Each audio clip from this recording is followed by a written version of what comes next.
Welcome in, guys, to the PGCT. I almost messed it up immediately. I almost said BGCT. You can't be serious, welcome man. into the. You can't be Alright, serious. instantly. You just talked about how Yeah, good Froggy it can is, just talk bro. over it. Everything Fawn was like, and fine. Fawn was so confident. He's like, you know what? I was so confident. I'll coming handle into the this. intro. He was going into Oh this. He my was so goodness. I ready said for it. BGCT. Okay, don't worry about it. You take it. PGCT.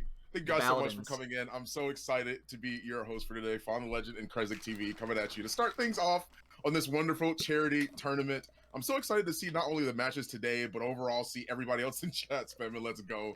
I mean, I love it, dude. I just love it. I'm so excited to be here, man. Map bans were Frog Isle and Timber Mill by GrandBorkers, Okay. Fish Market and Serpent Beach, God bless, by negative win rate. Jag will be map number 1. And Okay. as a note for everybody, there are 3 bans in this tournament, just like everyone has been praying for the last year or so. 3, not map bans, character bans. So the character bans are going to be done separately. So the third player bans, character bans for this are going to be Barrick from GrandBorkers, kind of an interesting pick, and Yagoroth from Bersidlo's team. So those are the bans. Those will be gone, and then whenever I'm spectating Apache, so whenever he gets in game, we will be in the draft. We'll be able to watch that. Well, I doubt they're playing half shell. It is a pluck meta. That's true, but they're going something else Maybe not instead, so much which is into still the pretty Tyra. good into the Koa. It's still just a decent unit. That is spicy. I'm into that, dude. We're That's back, really baby. good. That's Competitive perverted. I Paladins, like we're it. back. Oh, is Bitey doing the hands? Bitey's doing the hands, isn't he? Bitey's doing It's the hands. Andrew. Is that what it's called? That's a great name. The hands. All right. Smoke and Dagger, Binary Star. All right. All these track. I think all these talents track. So far, right side. Meet up here between them, and Handro already using the reversal really early. Fun. Yeah, it seems like right now they're at least trying to play over here by Sun. It seems right now that Apache's pushing around. They get the first blood. Boosted by Duke, gets one. Admin gets the next one. They're already losing the fight. It's slowly shifting, and this is what we were talking about during the draft as well, Kresnik, was the fact that Froggy mentioned a perfect opportunity to mention the fact that they outcapped them, and this is what we're seeing. We're seeing them pretty much sit Inara on point. They want to push in. They're getting the kills, and they're playing more aggressive because that's what their play style can do with them running that binary star Genos as well. GrandBorkers, though, able to stabilize a little bit off the point, but now they're putting poke damage into the Inara, forcing them back. They are really clumped up, and that should be an advantage for this Willow. And so far, Makoa's playing back. Crossfire gets utilized, just trying to clear out the point wherever necessary. Inara's back on, and Ash charges in. Apache stuck between Inara and a hard place. Manages to get one kill. Uses the Fae Flight, running down the Genos. That's a 1-for-1 trade. 96% for negative win rate, and the fight's still going their way. However, that will change as William manages to even up the odds here. They get another kill. The Dread Serpent just to peel, and now they're all staring down the Inara. It seems like Inara, Sky, the last 2 remaining. Makoa gets taken out as well, but so does Admin and the Willow. Now things keep spiraling out of control for either side. When the smoke clears, GrandBorkers is in control of the point. And there's still 3 up, right? It's the Ash, the Tyra, the Genos. They're going to get forced off here, but they do have overpower. If they can stay alive, get dead! Oh, what a smart go, ultimate! baby. And now the Ash is going to go in and get the retouch as well, right into the accursed arm, but dropping the shield nullifies it completely. The through time and space, you gotta be hurting if anything. Now it seems like Makoa goes for the hook, but still gets taken out. 96% GrandBorkers was on the back foot here, but they keep dying. Negative win rate, managed to get this retake and make this a 1-0 for the very first point in the charity tournament. I think that, how do you feel about this Andro's impact so far? I think that he's staying alive a bit so far, but really, I think the Willow Fae Flighting, as you're seeing now, is the real difference maker so far. I mean, when we were talking about it during the draft, like, the Willow is the story here, right? It's the fact that she has that counter ability to be able to stop the Sky smoke screen as well as stop the healing that's already virtually non-existent for their draft for the Genos. It makes it hard for them to play into a lot of these angles, which is why it's hard for them to push past at certain points in time. However, if you're Wysix and push forward and get hooked, then that might be a different story, a little bit of a different communication here as the Gore gets tossed out immediately onto point as well. William is still trying to hold around this corner, as obviously the rest of the team is holding by stairs. They're still trying to not let them push, but at the same time, they can't only afford so much just through time and space goes wild. I want to see this time bomb come out, I think. They might be able to just spend it and actually push off of it. So I'm going to go to Sky POV because I wouldn't be shocked to see it coming in. But that pluck will do it. It sends it way back. Everyone should live through that no problem. No one else pressured. It has to be something synced, done together. But now the sync is coming in with the Willow and the Makoa walking together. The Ashe says, oh, please, right in the cranium. I'd love to go to the respawn timer. And now they only have 55 seconds to resettle and get moving again. They don't know that she's there, and she's obviously waiting to make sure that she can touch. Bidey goes down, though. That might be a different story. Now you see people moving in. Tyra they try to use the wall to see if they can stop the overpower from going out, but it's not going to work out this time. They do lose their Tyra once again. They're trying to keep the tides even for them, but Genos drops down. The Fae Flighting Willow was hard to play into, especially from the lack of hit scan. Of course, you have that Tyra, but that burst is not going to be as apparent with the grenade launch. It's going to be a hard and tall task to be able to try and manage. Fishnet manages to get one as they're still slowly backing up. Bidey gets the next one, so maybe the fight is looking a little bit better as they get the Ashe. That's 3 down and 2 more remaining. Those two, the Genos and Tyra, have to wait, and seems like they might even just not even be able to touch her. Really, a lot of supports don't really have that. It's Fury and Genos pretty much that can do that that just output that he has.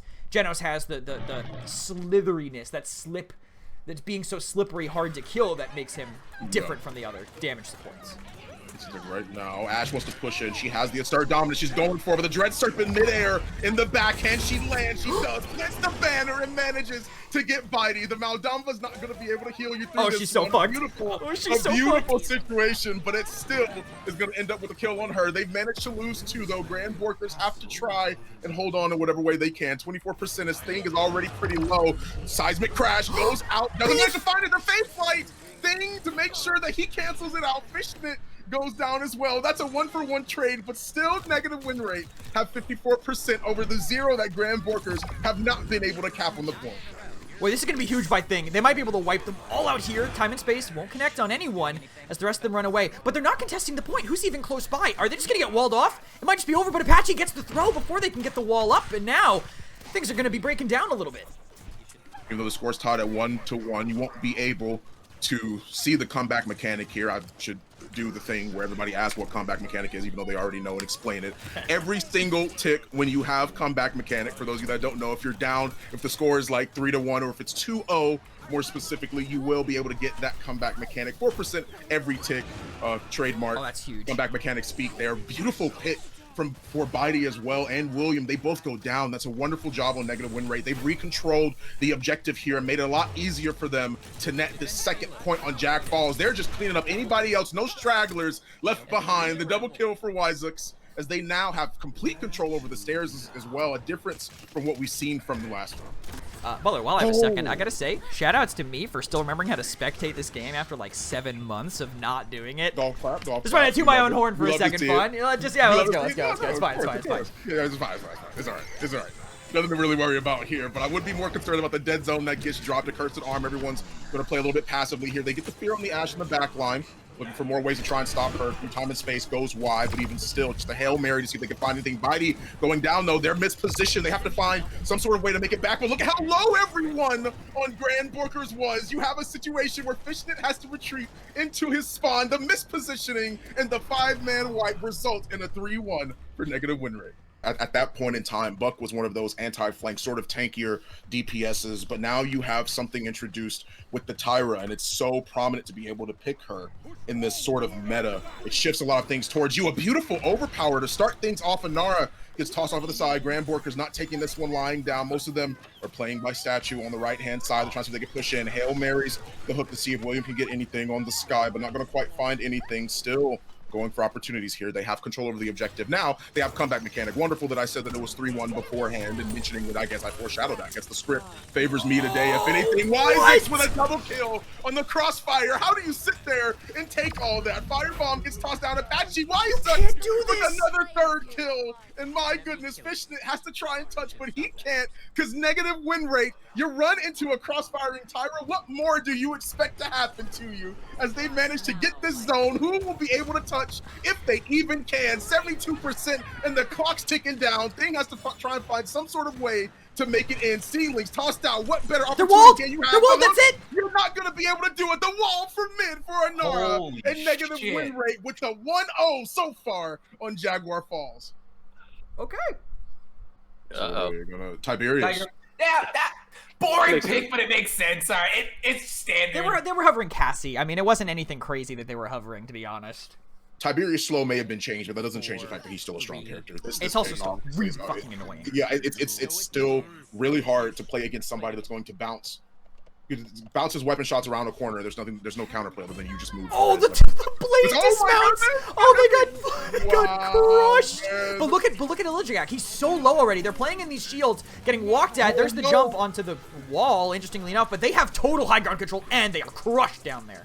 And there's no shield as well for them either. I mean, Fernando's shield just gets broken. Makoa's shield gets down as well. Vora's already in the back, tearing it up, trying to see if they can keep the pressure on the Genos. They're pushing in through the top as well. Battle shout when they're stunned. Not going to take that damage, but they will trade out 1 for 1. Frontliner for frontliner. How much more is there? The wall goes up, and they're blocking off the Makoa. He tries to escape, but there's no escape from this one. You aren't welcome here, says Bitey, as immediately they keep the wall up, keep Makoa out, get the kills to filter in on their side of GrandBorkers, and take control overall over the objectives. Things still going crazy in the back. How is he still alive? How is he still alive? Is he? Oh my god.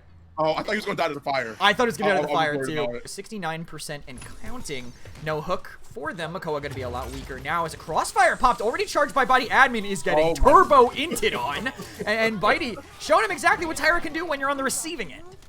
Yeah, that's already a double kill for Bitey, as now the two playing in church, Tiberius, Genos, are going to get run down by the remainder of the team. 700 damage, spread out and bursted immediately as they're going to get he had to shout. Genos has no other opportunity. They still use the shout. Save that cooldown the entire time, too. You would have thought that with how low he was, he would have had to force it a little bit earlier, but he still holds on to it. And because of this, they're going to be able to push through fire. Hook goes wide, and now Jack, he has to find some sort of way to get out. Fear, though, is going to be enough to kill Bitey at the exact moment. They get 2 of them, and William goes down. That's already 2 on the side of negative win rate. They're at least able to fight back a little bit, but the card is made of substantial way. Not too crazy, but still enough to say that they've had a decent lead so far. Dude, Will was like, I'll save you, Bitey, and then just also died. They just, really unfortunate ult. Huge read by Apache to just bypass him. He's going to get walled in now. This should be a corpse of a Fernando remaining here as the rest of them are running out. Much different round. What server is this one on? I don't know if it's just server advantage that's winning these teams in, but this is a very different look from GrandBorkers in terms of just map control. Like, they're already up here. They have great coverage, getting dismounts early, and they just got to pick already.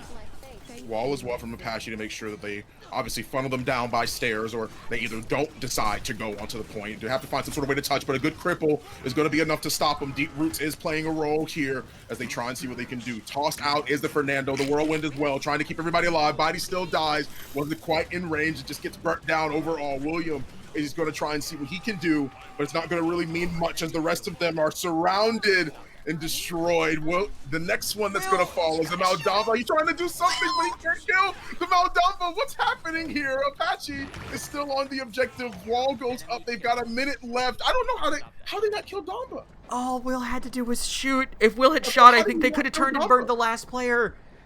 Maybe he would have just died. He was standing in a gourd anyway, and either way, they're gonna have a second crack at it with this initial pick. Well, with Wyzuck's already down, like you said, they're going to have a better chance to roll this one in once again. Next one that goes down is the Fernando. They get the Maldamba around the corner as well. There's another blade dismount, but a shout will help them recover. It'll help them get in. A lot of ultimates up for both sides. Will they go here with potential crash? The time and space is huge! He gets 2 in the back. My goodness, Wyzuck's with the beautiful through time and space. They don't move out of the way quick enough, and they manage to find that kill. Negative win rate. They're going to be able to get the rest of them already behind. My goodness, GrandBorkers gets clapped on the bridge in Keith. Yeah, that's a tough timing there. There goes Thing. Was about to bleed out. Actually forces the Immortal and dies for it. Seismic crash forward, but it's going to hit people that were basically immune. Fish pops the Whirlwind to make it to the point. Will die for that. I don't know if Borkers can win this 2v3, but a crossfire might make it possible. And it seems like for right now that they're still trying to keep the pressure on them. The crossfire is their ability to try and retake to see what they can do already. I believe this is okay. All right, that happens. They have to pause it. That's definitely a disconnect or something of the sort. I would imagine. And now, unfortunately, the cameras are actually. I didn't set the cameras back, so for now we're Frog and Nod are Hey, chat, here. did you miss me? Hey, chat. Mwah. Whoa, Siru, Yeah. Emmy, Aso. Siru, Aso, and Emmy, thank you guys so much for the donos. Down by different Oh, yes. We love to see it. Oh, whoa, we're back in game. Hey, that was quick. I didn't get any warning. That's fine. This is why on live games, usually there's a communication between players in production, but there's it's fine. It's totally all good. Somehow they're retaking, by the way. Thing is just an absolute sicko using the Harbinger's Wrath on point. Just gonna cripple Ijigak. That might actually get him killed. That's a lot of damage, and they at least force him off for Apache to retouch. Wow. What a clutch heal as well to make sure that Bora can retreat in a well enough time as well. Tosses down the Warder's Field. They trade things out 1 for 1. Fishing it does go down, but that's 1 for 2. But 2 for 2 when you're Wizucks managing to even things up with Bitey. Still, GrandBorkers has not given up control over the objective despite those kills going side to side, looking like a checkerboard from red and blue. They still have had control over the objective for most of this fight. A lot of damage.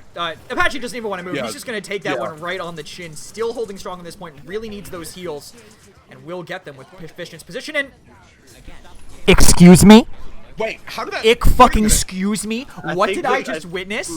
Yeah, can someone, does anybody mind clipping that? And then, like, we can go over it, I think, like, after this game or something? I mean, I don't know. I don't know if it's worth going over, but it will be nice to know. Oh, it's huge! It's like a seismic crash is going to be huge here, and they get so much off of the stun. Fernando is stuck between, once again, the Nara in a hard place. What a beautiful seismic crash up top to make sure they stun anyone that's watching that choke, that's watching that bridge up there. They use the ancient rage, but there's not much that he's going to be able to do here. They use the fear. They're just trying to peel, but the whirlwind is going to be enough to be able to cancel that one. My goodness, man. I mean, time and time and time again, it's just impressive play from all of these players. The Living, forcing the Immortal. That's 2 tank ultimates spent just to buy time. Time and space won't connect. Apache still living in the corner. Is Grover close enough to heal? No, Apache kind of left alone on an island as Brasillo is forced to let this cart roll. Now he can't sit in any safe positions. He has to be in a place that's dangerous, and he gets thrown away from the cart. The charge comes in, Apache goes down, and that might be the reset for them. But at the same time, the fight's still going towards either side here. I mean, it depends on who gets the next pick. Thing is looking to be the next one served up on the menu, but it's not going to go for negative win rate yet. They're still looking for better opportunities. The wall goes up, and they just wall the Fernando in. Wait, it's actually huge. Look at how good this is. Huge wall. Will they be able to get it? They do. They're gonna try to use the Harbinger's Wrath. They use the DR just to make sure they can get out and just themselves a little bit better. They use the con overpower went through, but they knocked into each other, and there's no way that they get sit off the side, but they still lose their members at the side at the end of it, and that makes it a 4-0. Or do they go single tank? Good draft from negative win rate. No way they go solo tank on Bray. There's absolutely no shot. Yo, $25. Whoa, they're hovering something donated. I think will be very shit here. They're hovering something real bad. Oh, I really hope it's not the luck. Show it to us. Give me the shit. No. I can't show you a hover, but give me the whole I'm not happy about this. It's 2 seconds left. They're still hovering. Ron doesn't just want the shit. He wants the entire colon. It got locked. It got locked. That's so bad here. It's so bad. Oh, it's the Rob. Let's go. Also, call out real quick. I saw this in chat. Fawn can't afford pillowcases, but can donate $100. Listen. True. Right? Listen. That's so true. No, it's not true. No, wait, listen, okay? Listen, I'm dead serious. I am dead serious. I am promised of my life. I am a very genuine person. I'm being honest here. My pillowcases, I put on one pillowcase and got lazy and didn't put on the other 2. I am not shitting you. I 100% am telling the truth. I'm telling the truth. Please. Next dono goes towards Fawn's pillowcases. No, I don't need get any 20s in chat. I don't need them. I'm telling you, please. Listen, okay. Fawn's family rationing the 2 pillowcases. They're like. We'll run it for the broadcast. 3. No, there's no pillowcase fund for Fawn. We don't need that. And fun does not spell PHUND. That's just not what it is. Okay. Listen. So far, GrandBorkers is doing great. While we were talking about pillowcases, what's the lame thing to say here? GrandBorkers putting him to sleep and winning this first engagement. They already do a great. Stop this, okay?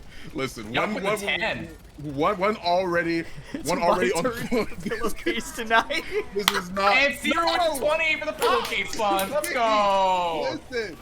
I promise it's not like this. I am begging you guys. I don't need the money. I'm dead serious. Thank you. I appreciate it. It's going towards the charity fund. I just want to cast the game, please. I'm a family. Okay, more than halfway already. GrandBorkers, they have 4 ultimates up. They haven't used any of those 4 ults, and negative win rate have already not been able to contest them from stopping this push. They've been able to snowball this from the very first point. They got 3 kills as soon as the game started when they met in mid. And they have good pressure right now from, look, oh my god, Thing is so, okay, he got sucked off the roof, but he was actually committed, almost got that kill through entirely with a whirlwind popped.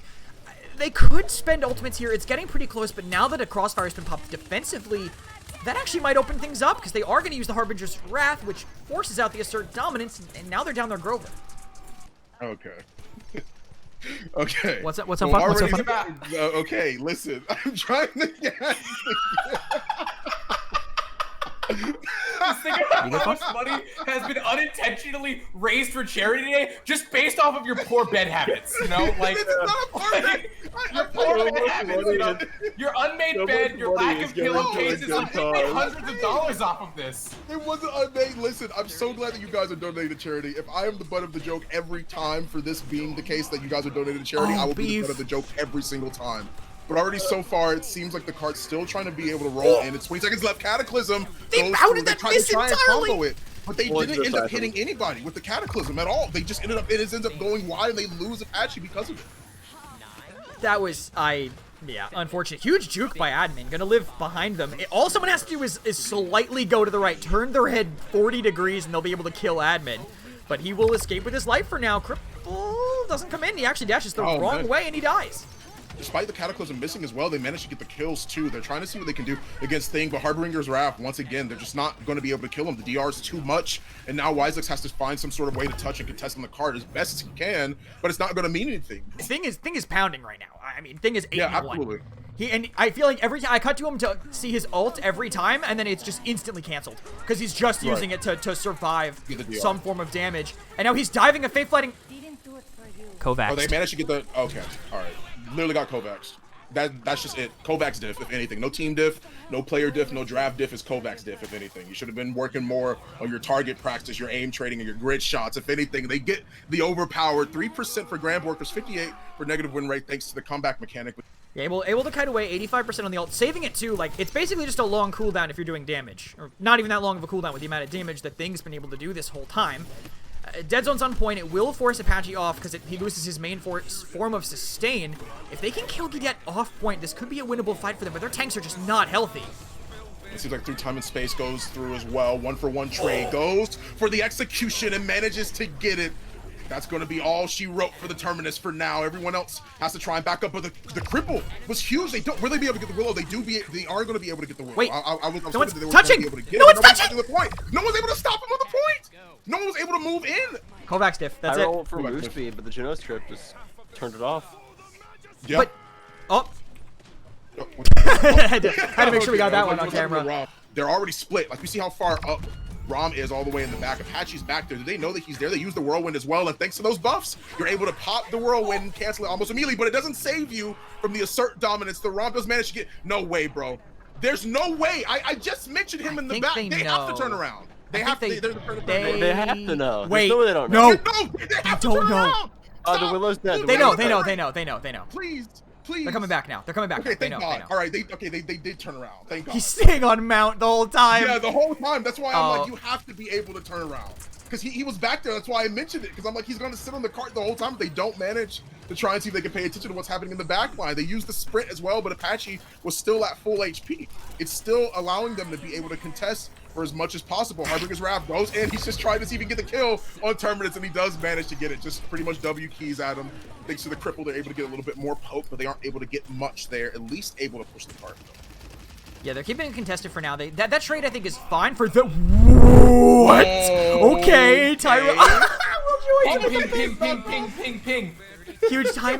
Huge timing there from them. Duke will die to Bitey. Unfortunate, honestly, Apache saved him, but now Apache's... thought he was going to body block, but he chose to hold S instead. But now they're going to be cleaving through these tanks. They won't be able to delay for too long. Gidet knocked off of this point. Has a decent amount of siphon. I think his survival is all that really matters here, but he's letting the cart move. He has to die on cart because these tanks are still waiting to respawn. Fate Flight's all they have on it. I don't think they're going to make it. Fade Flight is the one remaining opportunity that they have, but I don't think there's much of another chance for them to do much of anything. Whirlwind is there to keep everybody alive. Cataclysm goes out. Maldova's hugging that tree for dear life, and GrandBorkers take this dub and make sure that they can move on. They have now sent negative win rate to the losers bracket. Nada, what's going on? What's up, Nada? Oh, I was just hanging out with my pillowcases.